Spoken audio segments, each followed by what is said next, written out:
Good morning students. आज हम Haber मास की संप्रेक्षणीय क्रिया का सिद्धांत जो कि बीए पार्ट थर्ड ईयर के फर्स्ट पेपर का पार्ट है उसका अध्ययन करते हैं। तो जुगल, जैसा मैंने आपको पहली क्लास में बताया था, जुगलन हेबर मास का संप्रेक्षणीय क्रिया का सिद्धांत 2 खंडों में उपलब्ध है। यह उनकी अतुलनीय कृतियाँ हैं। इन कृतियों में उन्होंने उनकी on the logic of social sciences की निरंतरता को प्रदान किया, जिसके द्वारा सामाजिक विज्ञानों को परिभाषा के सिद्धांत में प्रस्तुत करना चाहते थे। इन खंडों में उन्होंने 2 अवधारणाओं उसमें संप्रेक्षणीय विवेक और जीवन विश्व और व्यवस्था प्रतिपादित की। इन्हीं के द्वारा उन्होंने आधुनिकता का आलोचनात्मक सिद्धांत का निर्माण किया। इसके बाद उन्होंने संप्रेक्षणीय क्रिया के सिद्धांत का विस्तार किया, जो नैतिक, प्रजातंत्र व कानून के सिद्धांत का आधार है। तो इस प्रकार संप्रेक्षणीय क्रिया का सिद्धांत आलोचनात्मक निबंधों के संकलन का विषय था, जो 1986 में प्रकाशित हुआ था। ठीक है। इससे अनेक सामाजिक विज्ञानों व दार्शनिकों के प्रत्युत्तर प्रतिक्रियाएं प्रोत्साहित हुई। 1998 में अंतर्राष्ट्रीय समाजशास्त्र समिति ने इस कार्य को 20वीं शताब्दी की सर्वश्रेष्ठ 8 समाजशास्त्रीय पुस्तकों में सूचीबद्ध किया। तो संप्रेक्षणीय क्रिया का सिद्धांत एक आलोचनात्मक प्रयोजना है, जिसके कारण ही इस अवधारणा का पुनर्निर्माण किया गया है।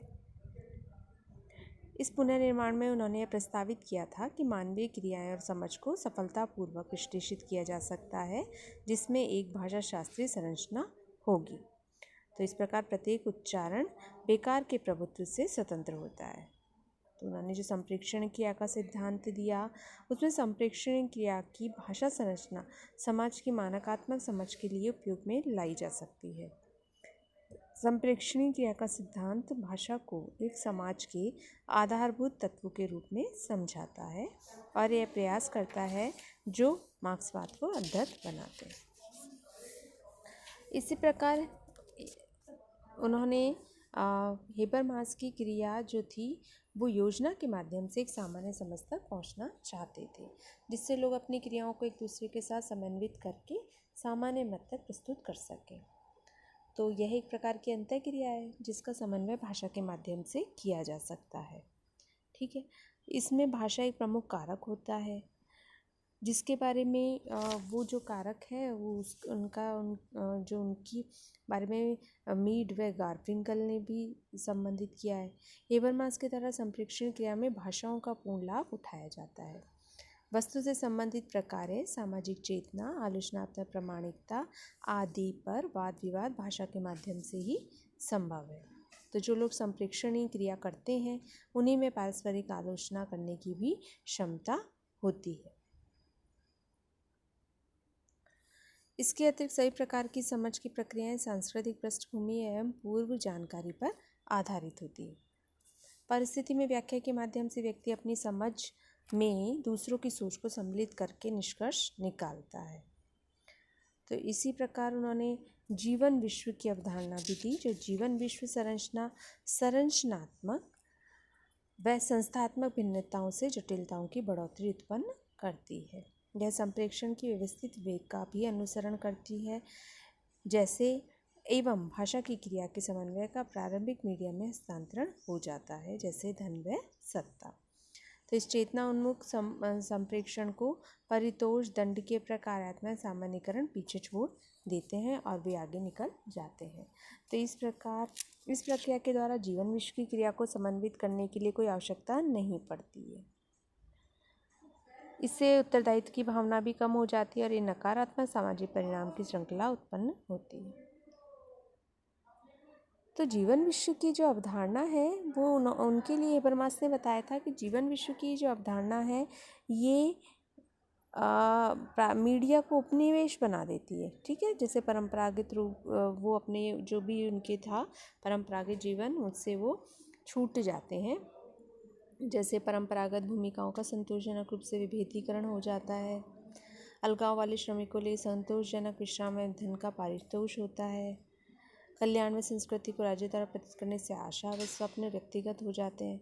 मतलब ये सभी जो जीवन विश्व की अवधारणा पूर्ण रूप से स्वायत्त व नेटवर्क एवं समूह संपूर्ण वैधिकरण व व्यावहारिक अवधारणाओं को सीमित कर देते हैं। अराजकता की स्थिति उत्पन्न हो जाती है।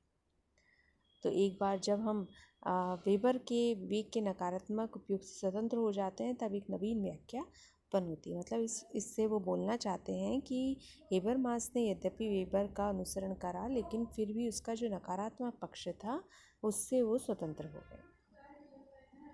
एक व्यापक परिभाषा ये होगी कि एक स्वभाव है जिसकी अभिव्यक्ति व्यवहार से होती है और जिसके लिए अच्छे कारण दिए जाते हैं।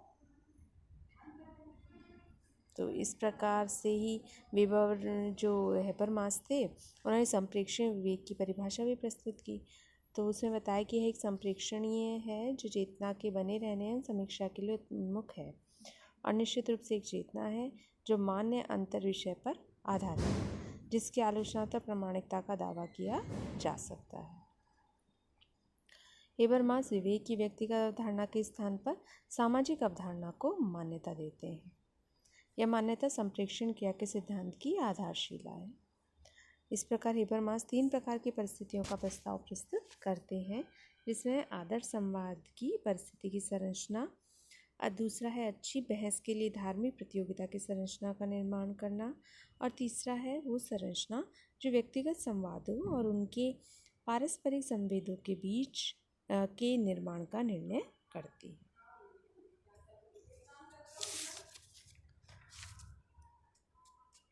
ठीक है, तो इसी के साथ वेबर ने संवाद के भी प्रकार बताए। उन्होंने संवाद के 3 प्रकार बताए थे। सॉरी। तो संवाद के प्रकार हैं, फर्स्ट है सुरुचिपूर्ण संवाद, दूसरा है उपचारात्मक संवाद और तीसरा है व्याख्यात्मक संवाद। तो सुरुचिपूर्ण संवाद के अंतर्गत वेबर ने बताया था कि सुरुचिपूर्ण संवाद का कार्य हमें मध्यस्थों के शास्त्र के कारण यह सोचने के लिए बाध्य करता है कि कार्य भूमिका को हम मूल्य का प्रदर्शन माने। हेबरमास मानते हैं कि आलोचकों की मध्यस्थता लोगों को सुरुचिपूर्ण अनुभव बताती है। जब हेबरमास संदर्भ के प्रश्न की बात सोचते हैं तो उनका तात्पर्य संस्कृति की ओर होता है। तो इस प्रकार व्याख्यात्मक कार्य में व्यक्ति दूसरों की व्याख्या को अपनी परिस्थिति के संदर्भ में विश्लेषित करता है। व्याख्याएं आवश्यक रूप से सभी मामलों में स्थिर व स्पष्ट विभेदीकरण तक पहुंचते हैं। तो संबंध गत्यात्मक होते हैं और यह दोनों ही दिशाओं में होता है। संदर्भ को एक निश्चित पृष्ठभूमि में देखने का तात्पर्य है संप्रेक्षणीय क्रिया से बाहर करना।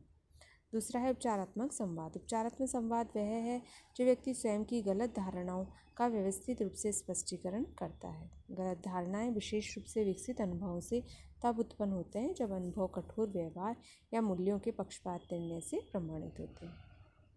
तो हेबरमास इन्हें मनोविश्लेषण रूप से देखते हैं लेकिन वो इस संप्रेक्षणीय क्रिया का सिद्धांत विस्तार से नहीं करते।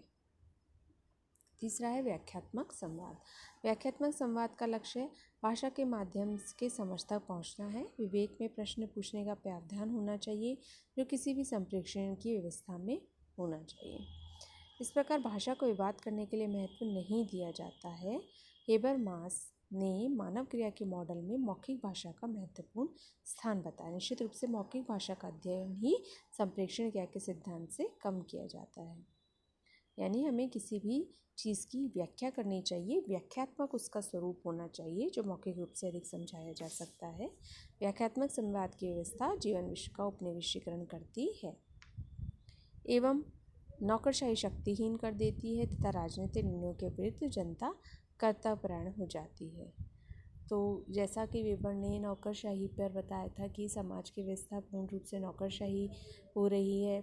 एक ऑफिस में एक तंत्र पाया जाता है, एक नौकरशाही तंत्र पाया जाता है जिसके अंतर्गत सभी व्यक्ति कार्य करते हैं।